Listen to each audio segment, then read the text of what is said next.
let the man go through. Let the man go through. Move aside and let the man go through. Let the man go through.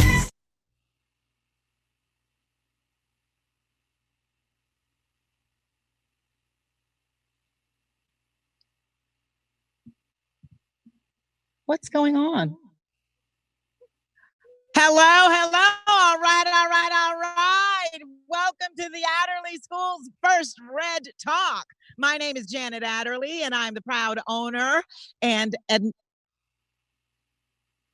the proud owner, a little technical difficulties, but that's why we write in pencil. I am the proud owner and artistic director of the Adderley School, and we are so happy to welcome you here. The Adderley School is the theater school that gave Jack Grazer a stage to dream on, a tribe to belong to, a place where he could study and pursue and hone his crafts and become the amazing young gentleman and actor that we all know and love. So at the Adderley School, when Jack first started, one of the first things he learned was to write in pencil. We write in pencil as actors. It is one of the most important things to learn to do as an actor because it's vitally important for you to be able to pivot, to be able to be in the moment, to be able to morph and to ebb and flow naturally and with confidence, knowing that you've got this, okay? And so this is a moment such as that. Theoretically, this was supposed to be the opening night of the Adderley School's performance of Oliver, which was to star over 50 Adderley School students from our Santa Barbara and our Austin schools, ages 6 to 18 years old. But you know what? COVID had a different idea about these things. And so what did we do as actors? We wrote in pencil.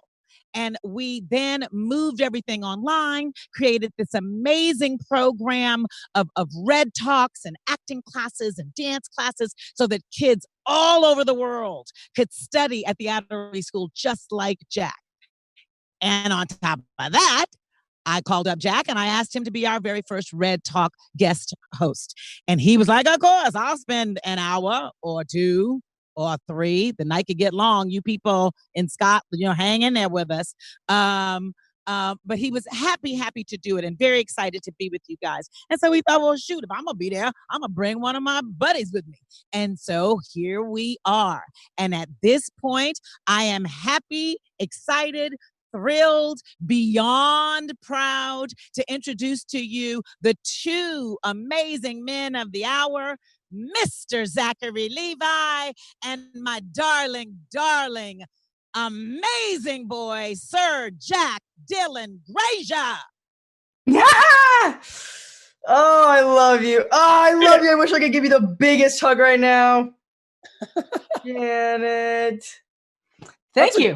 That's a great setup you got out there. Look at you guys just watching it on your lawn. What do you want to golf course? What's happening? Yeah, and that was a glorious introduction I've ever gotten. Food, glorious food. Also, Zach, your sunset is awesome. Isn't it incredible? I'm just going to give everybody a little glimpse here, just to give you an idea.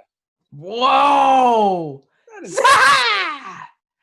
Oh, isn't that crazy? I can't believe it. I'm so grateful that I live here. What are we doing? Austin, how do we start here? I'm looking at my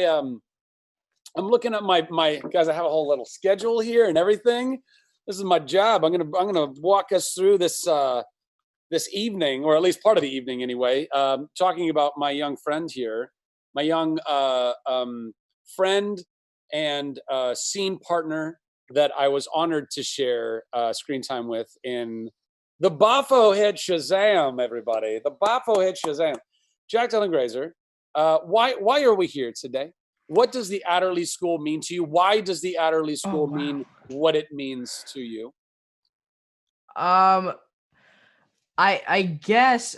Should I read off? By the way, I have a bio that I was sent. I don't know if I'm supposed to read this off or not. But I can totally do it. I think it's kind of embarrassing for you, but really, really fun for me. Oh, so really? I might just. I don't know. If I can't. Hold on. Who wrote the bio? I don't know. It came from your mom, so I think it's going to be great. Oh. It's going to be great. It's going to be great. For everybody who's watching who doesn't know, I think it's good. I think it's pertinent info. I can read it pretty quickly. Pretty quick. Unless this has already been told to everybody before here. But Jack was an Adderley student starting at 8 years. At 8 years old, you're an Adderley student? Yeah. I mean, bro. Actually, I can do this. You don't need to do this. I can do this. Okay. There you go. So basically, I started at Adderley school. Okay, I'm just gonna start. I was getting suspended every day, left and right, elementary school. It was 2000 and. I mean, I shouldn't laugh. That's bad. It was 2000 and several years, and I was getting suspended week after week. My mom was desperate. She was helplessly hoping that I would stop getting suspended and I would stop getting in trouble and I would get my act together because I was 8 years old at the time and I was knee deep in absolute trouble. So what did my mom do? She tried to sign me up for soccer, for golf, for tennis, for all these sports that I didn't care about. But one day, after my attempt at going to a karate studio, the place next to the karate studio, what do you know? It's called the Adderley School. And there's a woman inside named Janet Adderley, and she goes, I want that boy. Why? Maybe she had intuition, which is key. Intuition is key. Listen to your intuition, and look what she has done. She's the reason I'm sitting in this chair right now, staring at Zachary Levi's gorgeous mug. She is the reason that I didn't give up. And she's the reason I'm not she and my mom, I guess. Are so what did Janet, hold on a second. Let's just back up for a second. So what did Janet see? I mean, like, what were you doing? Were you just being precocious and Jack? Were you just, you had a lot of energy and she saw the spark in you? Were you cracking wise? Like, what was your situation? What were you doing? Janet, you can chime in here too, if you'd like. What was this little punk doing when he was 8 years old and stumbled into your honey, because he was karate a wild man. Yeah, not with the COVID hair, but a wild man. No, I believe it. You know what I mean? He would press his face to the window. He'd press his face to the window and would be like, you could just tell he wanted to be inside. And so I went outside and I said, "Where's your mother?"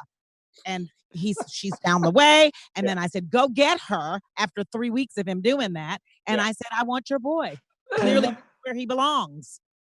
Yeah. Well, and Mama Angela had the intuition to know that was a safe place to put her child too. That's a beautiful way for someone like Jack. Man, I got to tell you, and I mean this seriously.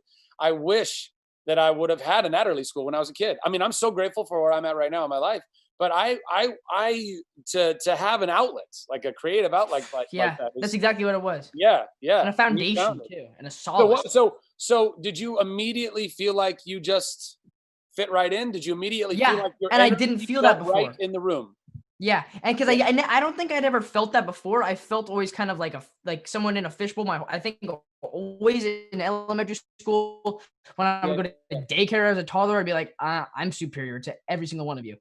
But that wasn't really my thought process. Anyway, but I went in there and immediately I felt accepted by everybody. And I like Janet said, like I was with my tribe. I was with my people. It was really like, it was something that I never experienced at 8, which is whatever. But I was 8 and I think I still to this day know for a fact that that's the greatest gift I ever got, was to be in like a Mamma Mia at when I was 8, I was in Mamma Mia, and then from there I was just like, I was hooked. I was hooked the first second that I got handed a script and I stood up on a stage and I was just told to let loose. That was the most freeing, liberating thing. And well, yeah. Do we? I believe we have a video. Janet, do we want to go to that video now? Or do you want to keep talking a little bit more? But we have keep talking. So you get to this place. Hey. Let's get everybody out because there's you've got the 20-second questions with Jack and Zach. Let's move on over there. Oh, we're going to the questions now? What are we doing? I'm gonna check my chat. Zach. Yeah. Did you do that show, She Loves Me, with Jane Krakowski? Oh, I did indeed. Hello? Did you do She Loves Me with Jane Krakowski? Yeah, Jane and I did Starlight Express together. What? Yeah. Oh, that's so, man, Jane and I. All world, baby. We had a blast. Well, we had our dressing rooms were on the same floor. We were like Jack and Jill on the same floor. Well, Jane and I were, so Andrea McCardle was my roommate and Jane was next door. Tyler, are we ready for Q&A? Yeah, guys, we're just going to go straight to the Q&A session here. So, yeah, Perfect. we're going to move on, and you guys have the list of the questions in front of you, and we're going to bring on the people who asked these questions to ask them to you guys. So you just need to call out their name and give it a sec for us to pull them on. Okie dokie. Hold on, let me just pull up that email. Scroll buttons in the lab be together at last. How you ever learn to scribby scroll so fast? Our first question is from Ariana Grace. Oh. Ariana. Wait, do I say the question or does she say the question? Or she's right there. She says the question. Oh. Ariana, unmute yourself and turn your video on so you can ask your question. Okay. Oh, she's as fuck. Hold on. Okay, hi. Ariana, what a character. Go ahead. Oh, thank you so much. I appreciate it. Okay, what inspired you to take a big risk or auditioning for it? Mm-hmm. And also, who was your inspiration for wanting to be an actor and go to the Adderley school? Great question. I'm going to answer the first question first. What inspired me to take the big risk? Dude, it wasn't like a big, it was like just an audition that I was like, oh, big audition. Because I had a long dry spell, I think, before it. And I was like, oh, great. I know what this is about. I know what it is. So I'm going to audition. I'm not going to say no to an audition for it. So I auditioned and I ended up getting it after a few. I auditioned for like everybody except for my character. And then I got it after I auditioned for Eddie, like last. So that was that. And then what was the second? Also, who was your inspiration? I guess I nobody inspired me to press my nose against the glass. At the Adderley school, I was kind of just, it was like a strange force had drove me to the window and I was like compelled and possessed to just like gaze at those beautiful people. And I wound up just like being with them and they wound up inspiring me. And it was just like this beautiful energy feeding off of each other. I guess, you know what? The biggest inspiration, I think, for me being in the place that I want to be and the biggest like the thing that grounds me and motivates me is the Adderley school, still to this day, because it gave me that foundation to begin with. And I still hold that in my heart forever. I'll never, I'll never drop that. Yeah. Great question. Thank you. Thank you.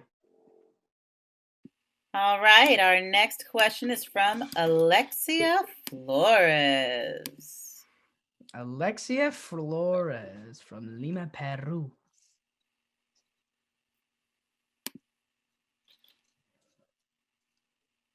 Alexia Flores. Hi. How are you?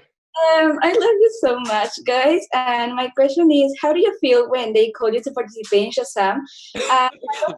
Yes, working with Asher and Zachary. Wait. How did you feel to participate? Working with Asher was awesome. Working with Zach was awesome. Working on Shazam was the awesomest. Just being a superhero movie is the greatest accomplishment aside from getting an Oscar.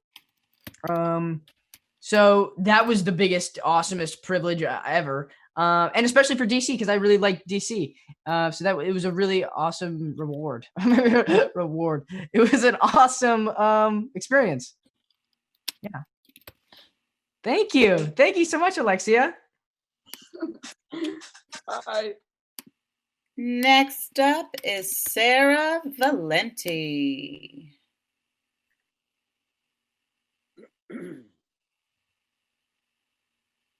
Hi.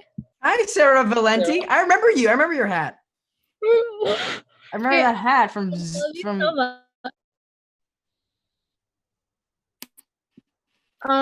My question is, how has Go impacted who you are today? In every way.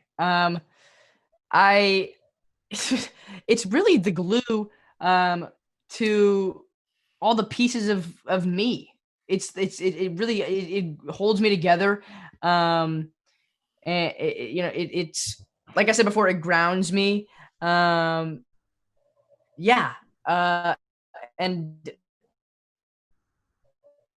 I definitely wouldn't be anywhere close to the place that I am today if it wasn't for the Adderley School. I'd be a black belt in karate.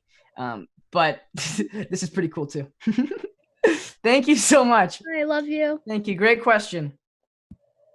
Our next question is from an attendee who I cannot find, but the question is fabulous nonetheless, and they would like to know, how does it feel to have reached this far at the wee age of 16? Well, being only wee 16, it's pretty tough to like reach things that are bigger than me because I'm still pretty wee. Oh, but I remember when I really had like the biggest like epiphany thing when I found out that I got the part for Beautiful Boy, and I was working with Steve Carell because it was always on my list to work with Steve Carell, but like always. And I was like, but I kind of expected it to be like later, farther ahead in my career. But then it happened so early in my career, something so like the biggest thing on my bucket list happening so fast. That was awesome. So it's really totally surreal, dreamlike. Yeah.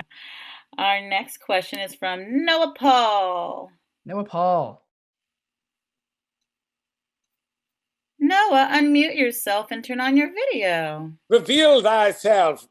Okay. Noah. Okay. First of all, I love your hair, by the way.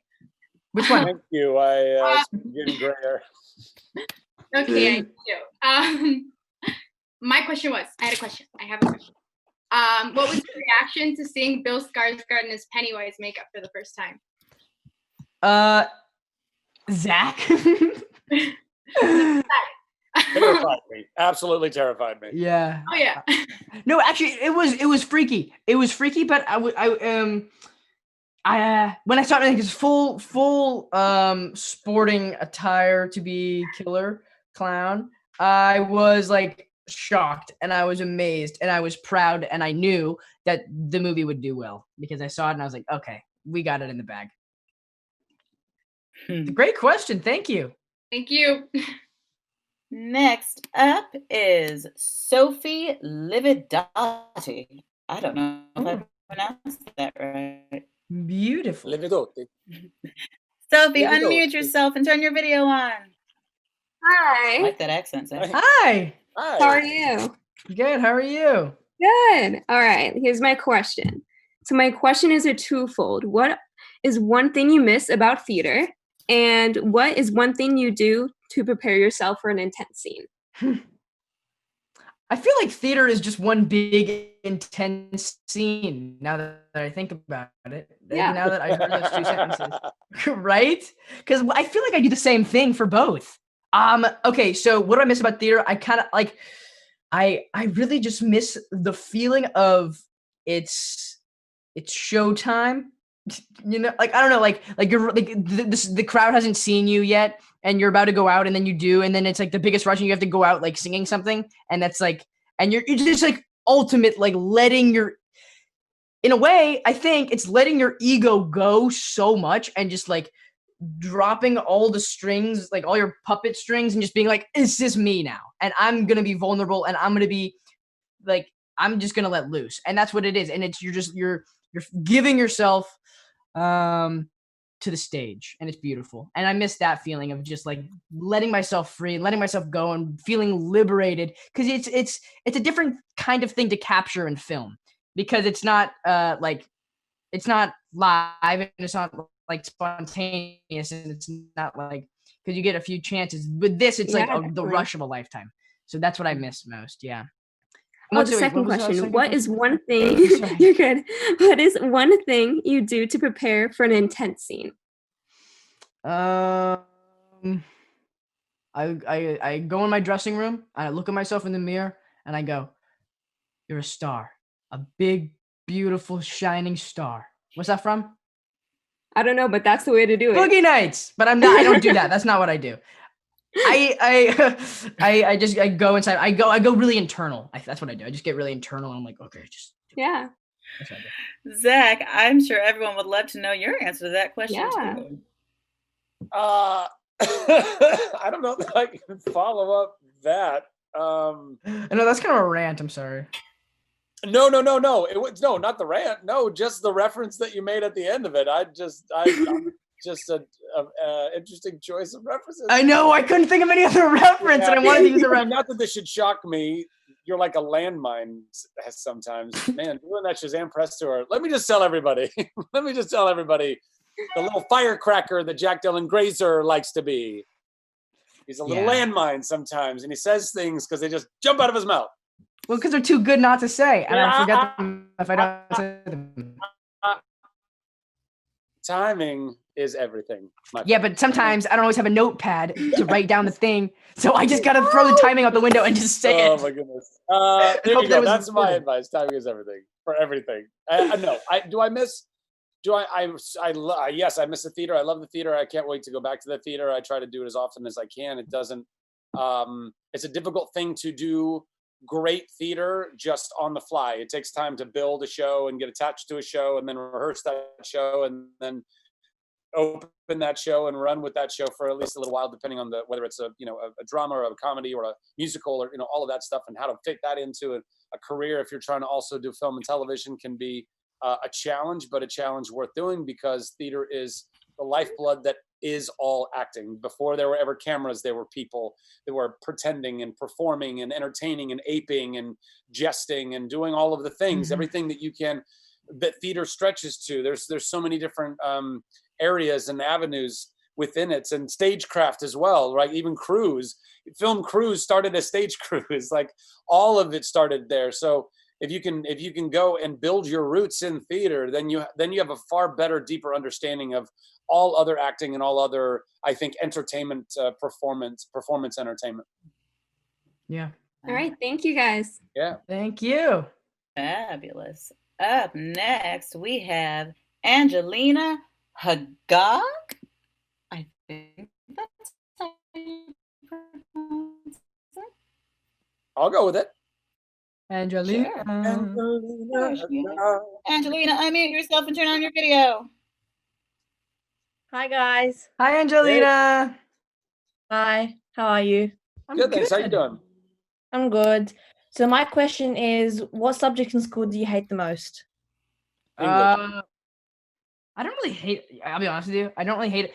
Math used to not be my favorite thing, but after geometry, I started liking it more, because it started making more sense to my brain. So there's not really last year I took yoga and I wasn't too good at that, so I didn't do it again. Yeah. I didn't make the same mistake twice. I hated English class. I didn't like things like, which is odd because most actors really like English. It's I love English. More of an artistic representational type of learning, but I found it to be I didn't like that it didn't have rules. I liked math a lot because 1 + 1 was always 2. It wasn't somebody's subjective idea of what the right answer was. And in English, I could write a poem and then I'd get graded on the poem, and I didn't feel like that was fair. Because if art is expression regardless, then how can you grade me on the way that I wrote a poem? If I'm a 5-year-old that writes a poem versus a 55-year-old that writes a poem, how can either one of those things be any different on an artistic level? And how can you grade that? And it drove me crazy. Dude, whoa, you're a genius. You're so good at being I've been doing it long. Like, you just say the perfect thing, like the perfect thing that nobody thinks about. Like, you're actually a god. No, dude, I've just lived a few more years than you, and I really care about people, and I care about all this stuff, and I think about it a lot. Whatever, dude. That's all. Whatever. Anyway, thank you for your question. It's all right. Thank you. Bye.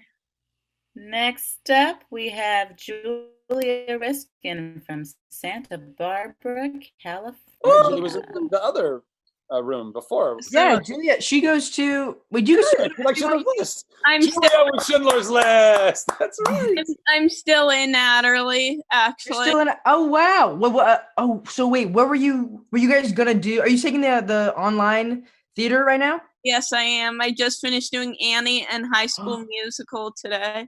Oh, how do they perform that? Or do they? We didn't perform. It was just like vocal lessons.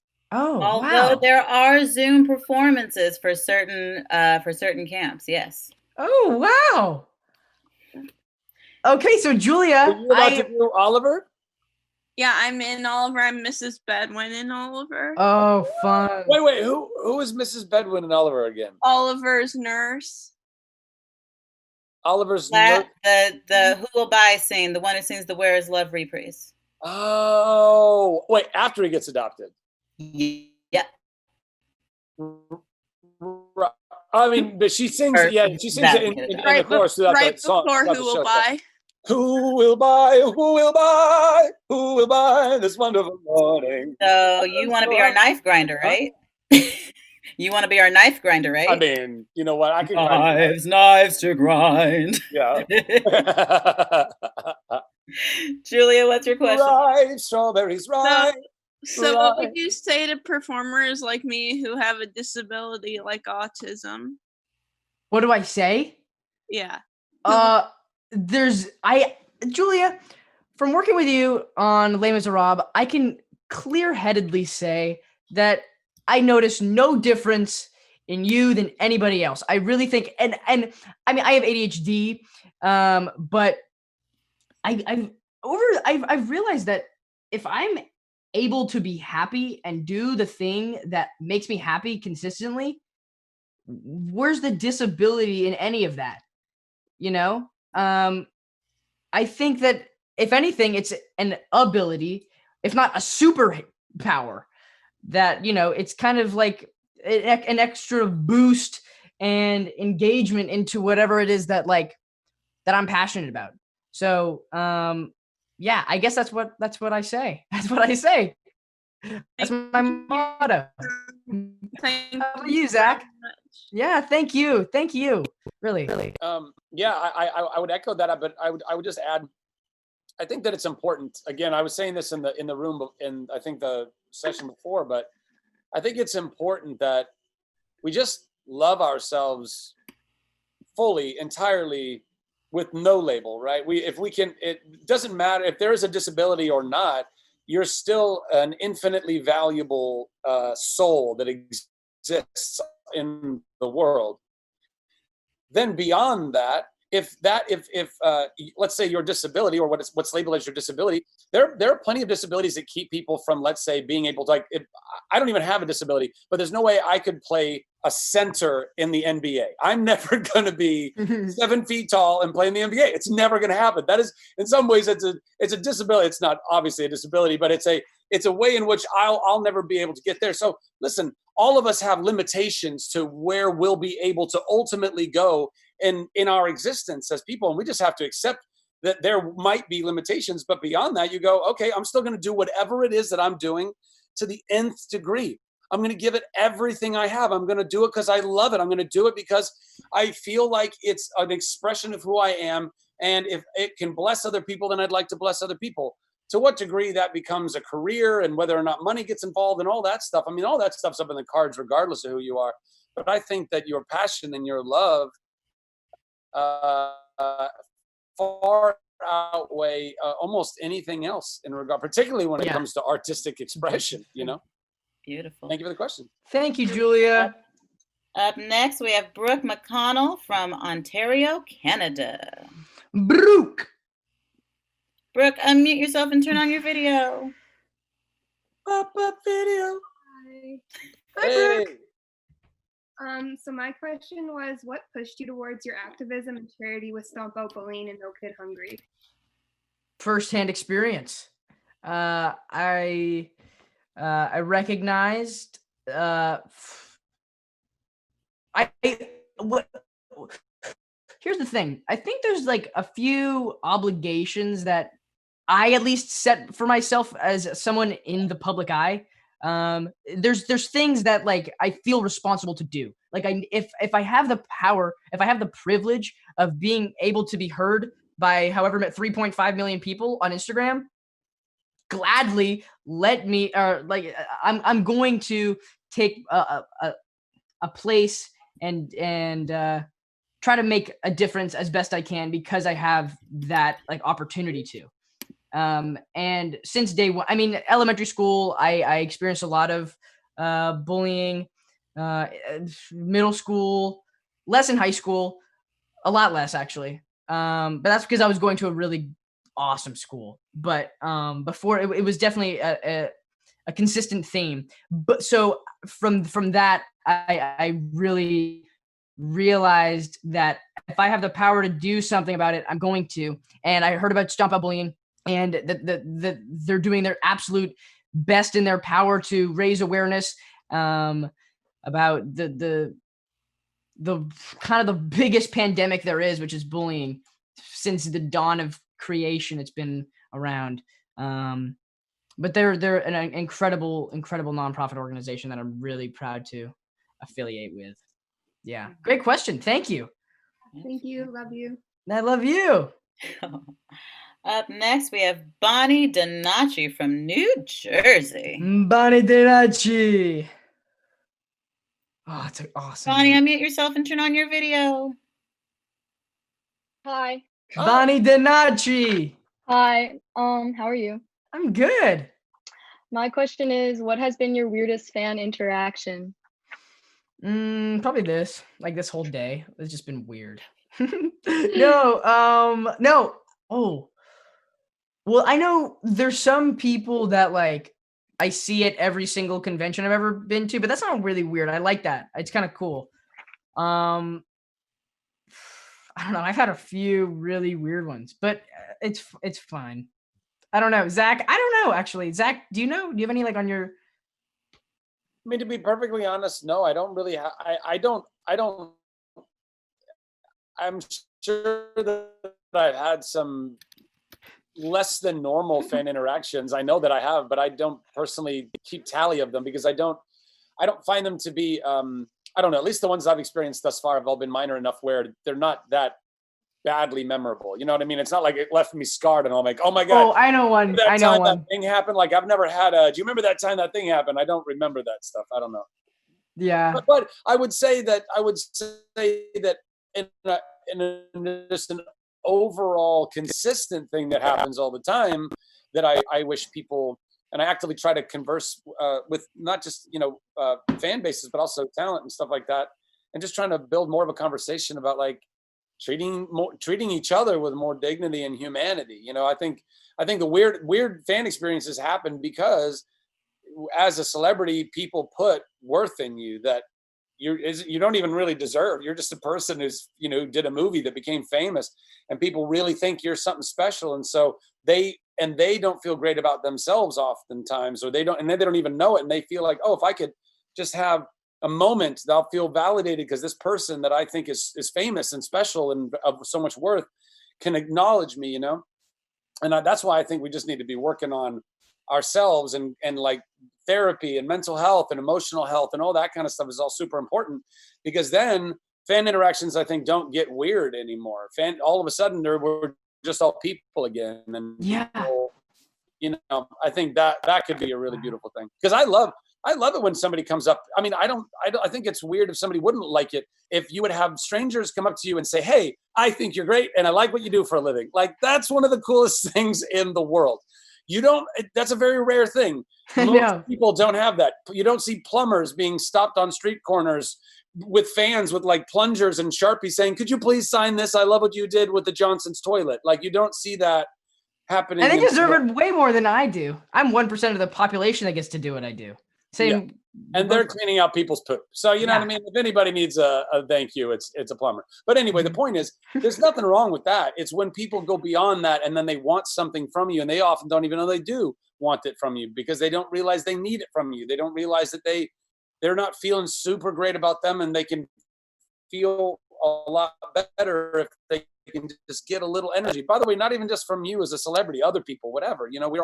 We all have a lot of that stuff going on inside of us. So if we can work on ourselves, and everybody works on themselves, and we all love ourselves and each other, then we can have all the coolest fan interactions in the world forever. Yeah. Forever. That was beautiful. Amen. Thank you, Bonnie Donacci. Up next, we have Bridget Peterson from Austin, Texas. Hello. Welcome. Hello. Horns. Bridget Peterson. My question is, both Zach and Jack, what's something on your bucket list? I don't know, Bridget. I love you. I went tubing with you. Yep, on my boat. On your boat. That was awesome. That was a fun day. Oh wait, on my bucket list to do that again with you. That'd be so fun. I would love to do that again with you. Yeah, also mine. Thanks for the invite. Oh yeah, Zach can come. You can come back. Thanks a We'll lot, take you Janet. again. No, it's cool. I don't need to come. It's fine. I'll be doing other things on other people's boats, on other lakes. I do want to learn how to play guitar and learn how to tap dance. That's a good one. Yeah. That's awesome. Oh man. Thank you. Thank you, Janet. Not Janet. Up next, we have Mariana Kostira from Poland. Whoa. I remember Mariana Kostira. Mariana, unmute yourself and turn your video on. Hi. Hello. Mariana Kostira? Hi. I'm from Poland, and I'm probably the only one awake right now. It's like 4 a.m. here, but it's totally worth it. So. Thank you so much. So my question to you is, could you improvise a scene from Shazam, but please switch your roles? Switch our roles and improvise a scene from Shazam? Yeah, totally. Yes. Okay. Wait, so you start because you're Freddy. Wait, good. Though. Okay, ready? Try to make it like really like do like your best impersonation. How do I know you're really Billy? I don't know. I mean, I woke up like this. I mean, you think that I'm enjoying this? I will send this to the authorities. Stop! Oh my God! I wish I was never in a foster home. I didn't know if to choose if the lightning or like I don't know why I was. Thank you, Mariana. That was fun. Thank you so much. Up next, we have Rosa Aranillas from Tennessee. Tennessee. Rosa, unmute yourself and turn on your video. Hi. Hi. Oh my goodness. Hi. Is that a seal in your arms? A dog on your arm. Oh my gosh, that little fluff ball must feel amazing right now. Oh my. Oh! I've got the softest little pooch. Oh, and he's just like hanging on her like a backpack. Yeah, he's. All right, so what's going on, Rosa? Okay, so first of all, you both, and I want to know if you had a chance to change anything in the world, what would it be and why? Change anything? Wow. I don't know. You go first. I'm gonna think. Oh man, I mean, I don't know. I would change almost everything. I mean, I don't know. I wouldn't change almost everything. What I would try to do is I would try to figure out how to convince the rest of the world through nothing but love and no force, no anger, no anything like that, no fear mongering, just through love, convince the world that it is better for us to go and switch our model that we've become addicted to, which is valuing profits over people, or really just life in general. I think we have a bunch of industries that run the world, banks that run the world, money runs the world. And I think that that's led us to now. And I think we need to let go of that idea, that paradigm, and we need to start creating industries or recreating industries to value people over profit and value the environment and value animals and value plants and value other human life, anything that is alive. I think life is the greatest miracle. That's what we should be valuing, and not money. And if we can do that, then we can pull everyone who's been living in abject poverty out of that poverty. We can give everyone a better life and a better future together as we collectively move forward into the future. So that's what I would want to change. Yeah. I would want to change everything, but leave all the stuff that's really groovy. Yeah, me too. That's my answer. Thank you. There you go. He just piggybacked my answer like your dog piggybacked you. Yeah. Up next, we have Emily Fudali from Illinois. Please unmute yourself and turn on your video. Emily Fudali. Hello. Hi, Emily. Hi. How are you? Okay. How are you? Yeah, sorry. Okay, sorry. This might be a serious question. It might be a little long, so I'm going to try to talk fast. Okay. Okay. So first, I'm just going to say stuff first, if that's okay. Hey, Jack and Zach. I first thought of this question rewatching some of Jack's lives and works from you guys these previous months. I wanted inspiration and advice from you guys because I'm scared of what the future holds and of losing many of my close relationships through this pandemic and the recent world and changing events. I've been seeing you both very cheerful and being yourself on your social platforms, and it just puts a smile on my face knowing that you are staying positive through this quarantine. I wanted to ask you about loving yourself and compassion for the world. Do you have any suggestions or advice on how to stay happy during these troubled times and how not to feel alone in this mess?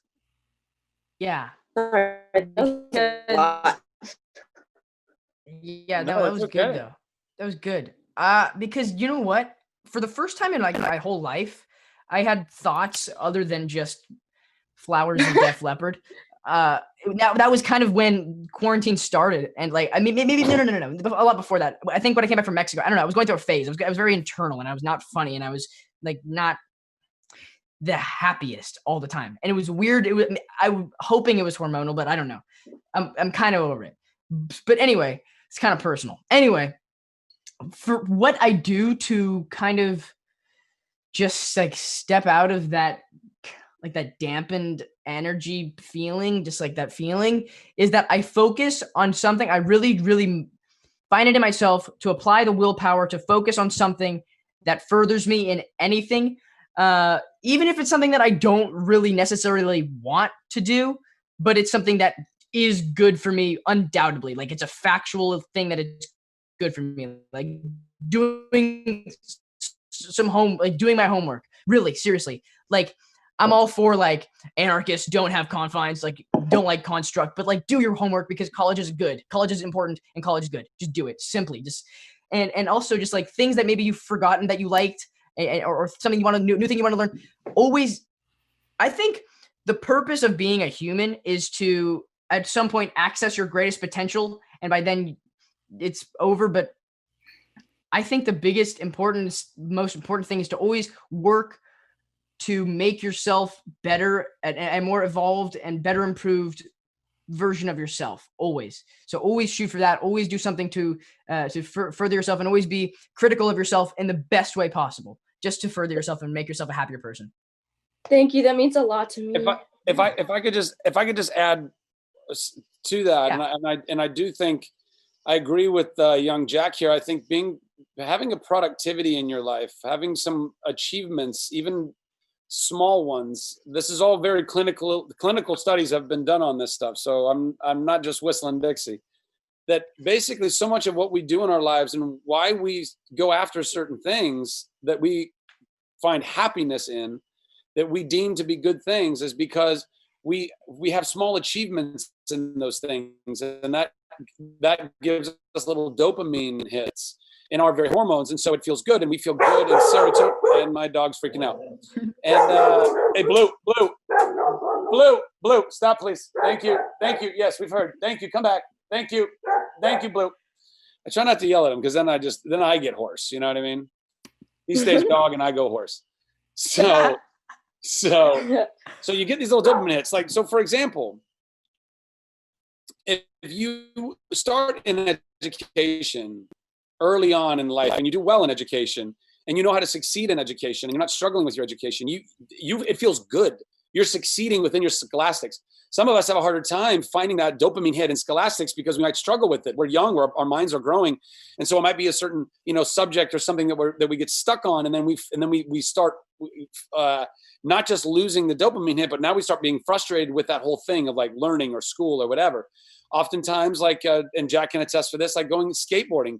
Jack, from the time I've watched you on your Instagram to now, your skills have gotten exponentially better because you put a lot of time into that skateboarding. Why do you put the time into the skateboarding? One, because it's cool, because you see other people that you think are cool who skateboard, and it obviously is a technical feat. It's incredible what these guys and girls do, but also because he's addicted to it, because every little progression that he gets makes him feel good about who he is.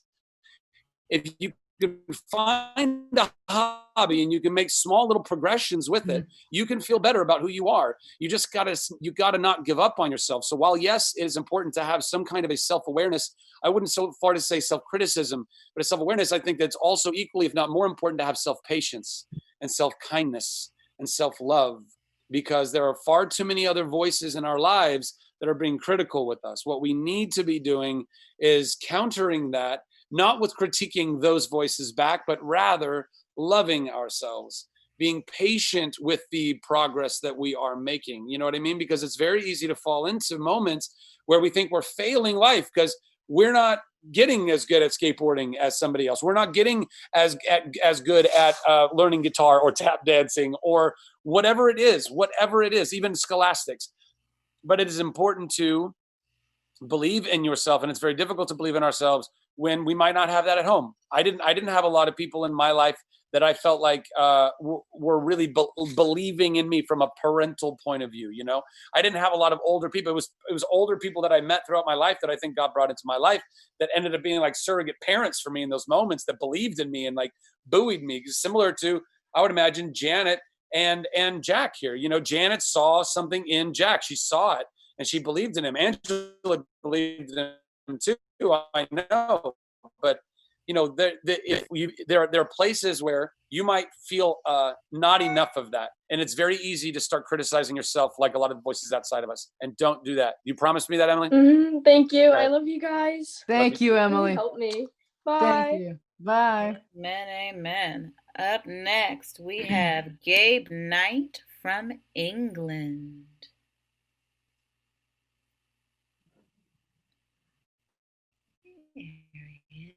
Gabe, unmute yourself and turn on your video. Hey. Hey, Gabe. Hey. All right. So my question for you is, it's a bit similar to an earlier one, but what advice can you give to people aiming to achieve a career in acting who suffer from mental health conditions / difficulties? Well, yeah, like we said before, I think it's not about focusing on what you can't do. It's about what you can do. And yeah, like exactly like Zach said, which was a really smart thing to say, is that there, of course, there's limitations in life, but doing whatever makes you happy personally, even if it's like, even if you're trying to start an acting career, but it's not making you happy, ditch the acting career. It's not making you happy. It's like, that's the answer. It's like, just do what makes you happy. And even if you can't find something that makes you happy, look for something that makes you happy and try things that could potentially make you happy. Not drugs. But I would just say, I would say that just be careful with that sometimes, because happiness, as we were just talking about, I don't know. Is often no. I understand what you're saying. I'm not trying to disagree with it. I'm just adding to it and just saying dopamine and serotonin and a lot of things that get released in our bodies happen for a number of reasons. There's a lot of reasons that you can do that, and some of those we can conflate that with happiness, but sometimes that's not really happiness. That's just, you know, a feeling, let's say. But then beyond that, I don't you know, I don't know particularly if you are struggling within your own mental and emotional journey, or if you're referring to somebody else.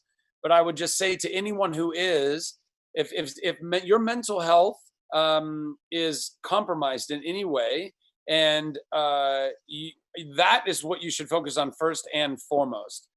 Don't worry. I mean, if there's things that you can do that are no pressure, nothing that's going to be adding to, let's say, the pile-on of things that are leading to or sustaining your dip in mental or emotional well-being. If you can do something like that and be entertaining or be an entertainer, or, you know what I'm saying, be artistic in some way, of course do that, particularly if it's therapeutic. But I would highly recommend, really legitimately, genuinely, don't worry about pursuing a career in acting until you have gone and taken care of yourself first. And that is, by the way, I would recommend that for any vocation. People need to go and take care of themselves. We are just right now, and thank God we're figuring it out now in 2020, shocker, the year of perfect, 2020, perfect vision, the year of perfect vision. We're all seeing things very clearly, and mental health is one of those things we're seeing much more clearly. And we know that it's what everybody struggles with, everybody deals with on some level. Just start being more honest about that and being open about it and vulnerable. And we can identify it earlier on in each other's lives, in our own lives, and let's go get that help. And then you can go live an incredible, far more fruitful, happy, joyous, productive life. If you're struggling with your own mental health and trying to be an actor in Hollywood, let me tell you, man, because I've done it. I didn't know that I was struggling with my mental health because I didn't know it when I was growing up. We didn't really talk about that stuff as much. I had no idea how badly I was struggling with it. And part of the reason why I even tried to become an actor was because I had poor mental health.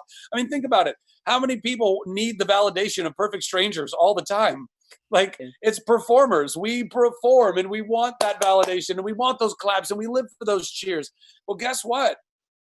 That can be rooted deep down in something that you really need to do some work on. And the beautiful thing is you can work on it. It can be healed and fixed. That those traumas, those things that created that can be healed. And then you go become 10 times the actor you've been had you would have started right out of the gates, you know? Right. Yeah, cool. Awesome. Thank you, Gabe. Beautiful. Next, we have Kaylee Schwab from Missouri. Oh, hello. Oh my Hi. gosh. Hi, Kaylee. I'm so annoying. I love you. I love you. My question is, if you were a new crayon in a crayon box, what color would you be?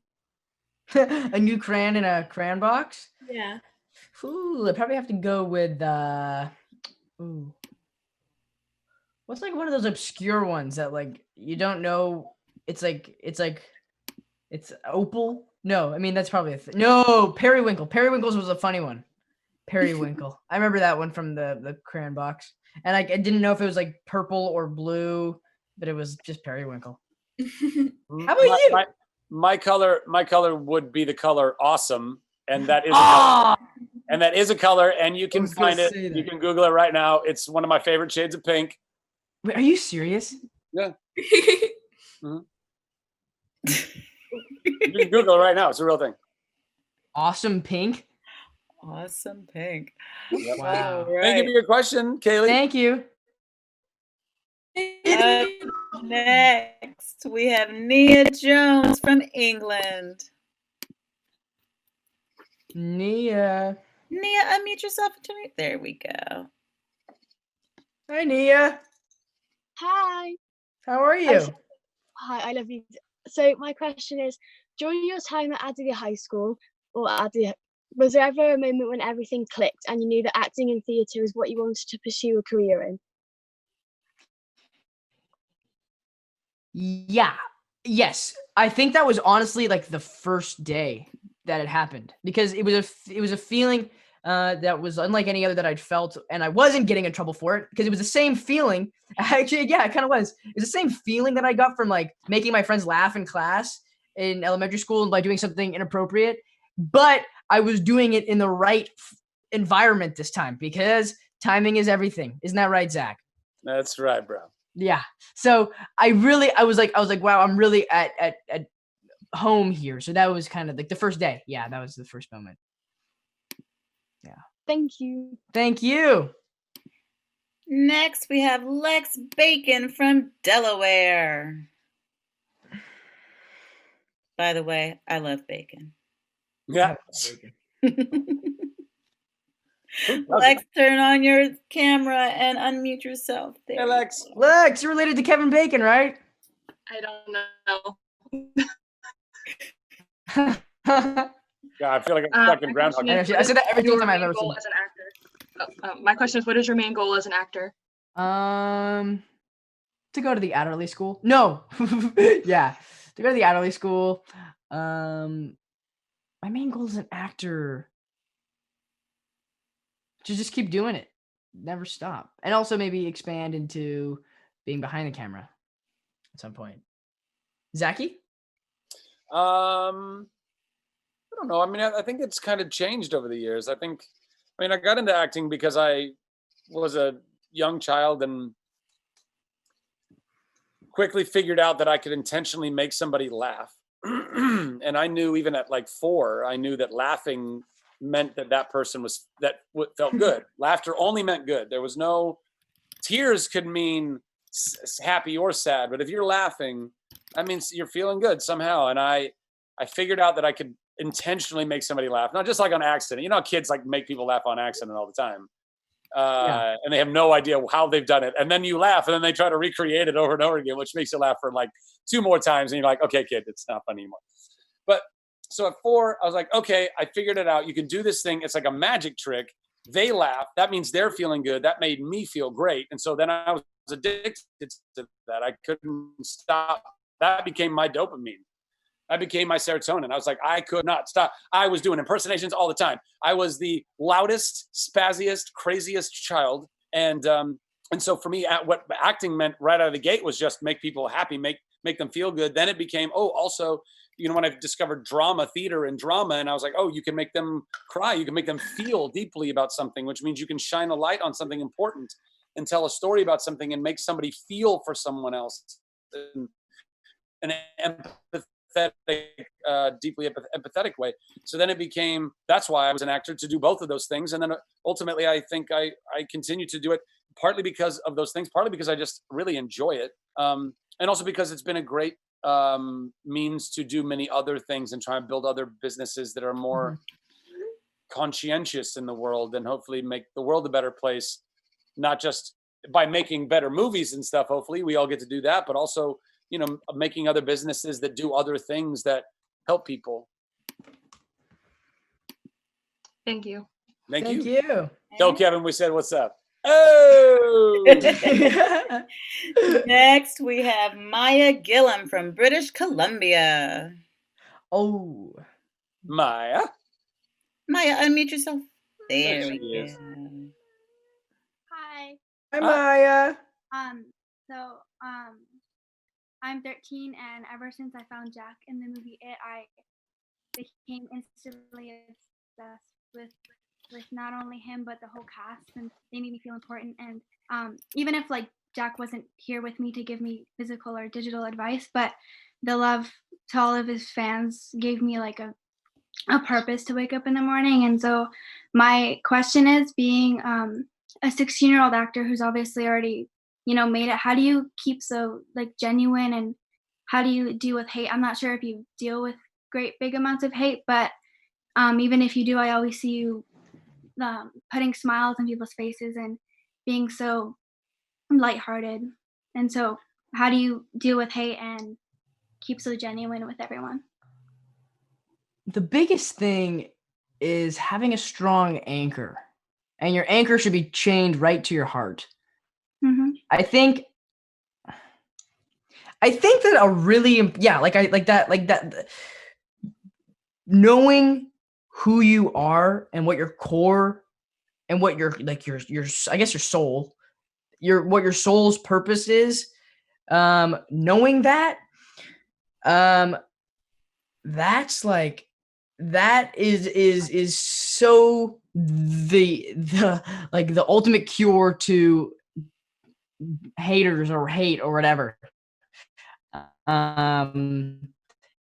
So that's, I guess, just because it also doesn't really affect me. And maybe I have to kind of some of my past experiences to thank for that, building my resilience maybe. Mm-hmm. But it's always I have a strong sense of who I am, which is a great advantage that I have at my age. Really awesome.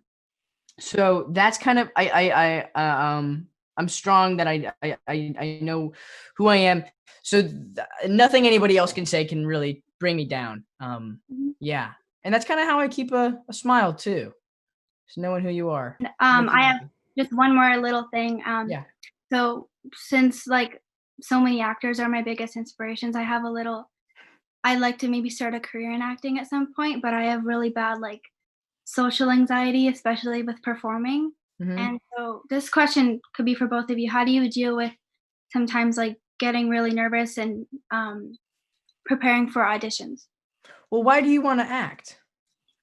Well, since maybe last year, I started getting really into music and just expressing yourself with different types of art. And I got really into different actors, and they were so many of my inspirations. And I just thought that since so many of people like you guys put smiles on my faces every day, I would like to do that for other people. Yeah. Well, also, that's a beautiful way of thinking about that. However, and I thought about that too. Like, it's such a great feeling to know that you're making other people happy. But if it's not your first inclination to that being an actor is the only way to make someone else smile, then there's countless ways. But also, if you're in like an environment where you feel nervous, like to answer your first part of the question, if you're feeling nervous or like uncomfortable or something, I guess just the thing that I remind myself of is to find comfortability in vulnerability, which is pretty important, I think. Yeah. Zach, do you have anything?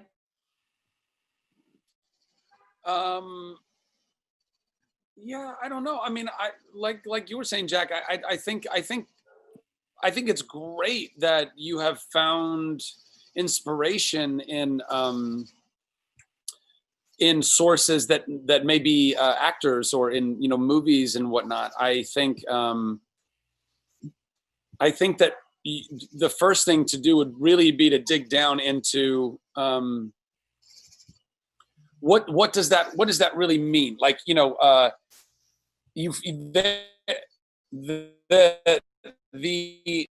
actors or the performance, actually maybe that's the question. Is it the performances that are inspiring or the actors themselves that are inspiring? It's kind of like a mix of both of them. It's, on and off screen, the actors, because even like when they're not in movies and stuff, I keep up with them and I watch what they do and how they are, and that's also really inspiring to me. And also I've always loved like film and acting and stuff, so I guess it's a mix. You have stage fright, you said? Mm-hmm. Did you say you had stage fright earlier? I mean, I guess you could call it that too. The social anxiety as well. I mean, I said earlier, I don't know if you were able to hear, but there was somebody else that had asked about that. I think that go take care of that first. Go work on that stuff. It's beautiful that film and actors and artists can inspire us. That's beautiful.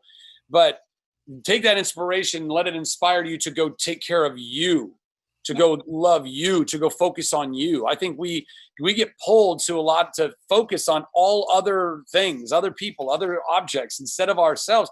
And we're told that if you focus on you or you focus on you too much, then you're a narcissist or that, whatever. But the truth is, we all need to focus on us enough to truly fully love ourselves, to accept ourselves, to be okay in our own skin and our own life and whatever, existence that we're handed in this reality. And if you can do that, then you'll have a really clear idea, I think, of what you want to do and where you want to take that in the world. And then you can go be inspiring doing whatever. That might still be acting, or it might be something else entirely. You can still be inspiring and still be bringing smiles and still going and doing the things that I think that you're reacting to now, which is really beautiful. Yeah. Thank you. Yeah, thank you so much, Maya. Have a good night. All right, up next we have Melissa Guzman from California. I think this is the final question. Oh my goodness, Melissa. Woo, better be good. This better be good, Melissa. If she's even here. Where'd she go?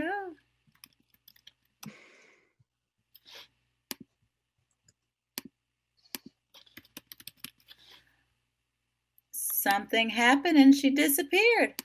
Well, in that case, we actually have a birthday girl in our midst today. It is Reese Berry's 12th birthday, and we would love to sing her happy birthday. So here she comes. Reese, unmute yourself and turn on your video. Reese, turn on your video. There you are. Happy birthday to you. Happy birthday to you. Happy birthday to Reese. Happy birthday to you. Reese. It's so dissonant because of like the delay. I'm sorry, Reese. That's pretty bad, but happy birthday. Thank you. Happy birthday, Reese. And Melissa Guzman has rejoined us. Melissa, turn on your video and unmute yourself and ask your question. You're the last one. You're the last one, Guzman. You're the last. Melissa.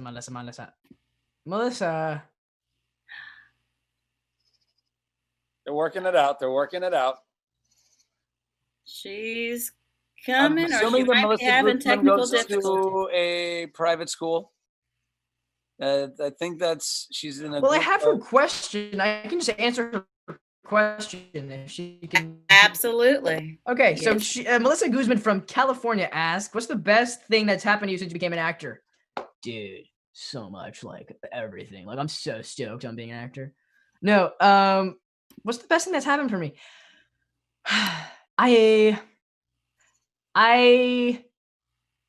since I've become an actor, which I guess was since I popped out of my mum, which was a very young age. That's when I think I became an actor first for the first time, and then I became like an actual going to Adderley school. So what's the best thing since?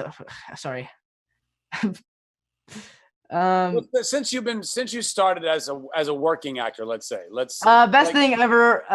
This is not always. I'm good. just happy, dude. Like I don't know what the best thing is. Like I'm just like fulfilled, and if I wasn't doing it, then I would be doing something I'm not that happy with. Probably. I think I found my destiny. I found my calling very young. I found what I actually need to do, so it's good. Yeah.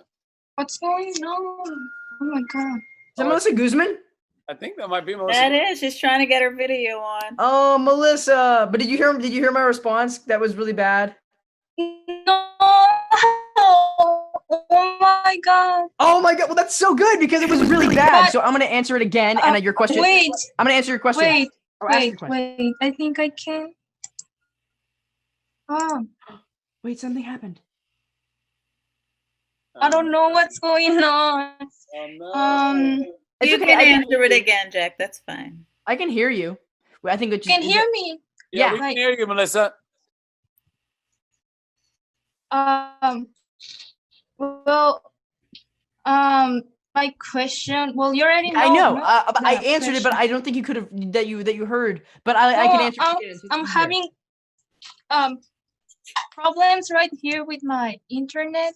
And Yeah, I it can really tell. sucks. Oh my god. That's okay. That's okay. We can make a compromise. I can answer the question, and I can look at this glorious photo of you and all your friends. Probably, maybe. Oh my god. Private school. Okay. So yeah. Wait. What is the question again? What's the best thing that happened to? Yeah, the best thing that's happened to me since I've become an actor. Are you still around? Yeah. Okay. Best thing that's happened to me since I've become an actor.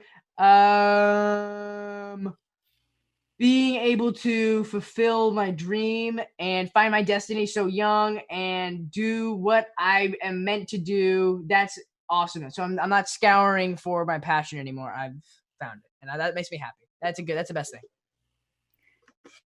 How about you, Zach? I don't know. And there's so many great things have happened to me. They're not all great things. That's what I was alluding to earlier. You know, getting into this business it's not all it's cracked up to be. There's it takes a lot from you. It can hurt you a lot. But if you can do the work that you need to do on yourself, I think, particularly in the mental and emotional well-being department, then you can make it through that, and you can actually, I think, can do well. I'm grateful that I've been able to go through that. But anyway, I don't know. I think the best thing that's happened to me is the incredible platform that I've been given to go and do good with. I think that I think a lot of people don't either acknowledge that they're given an insane platform when you become famous.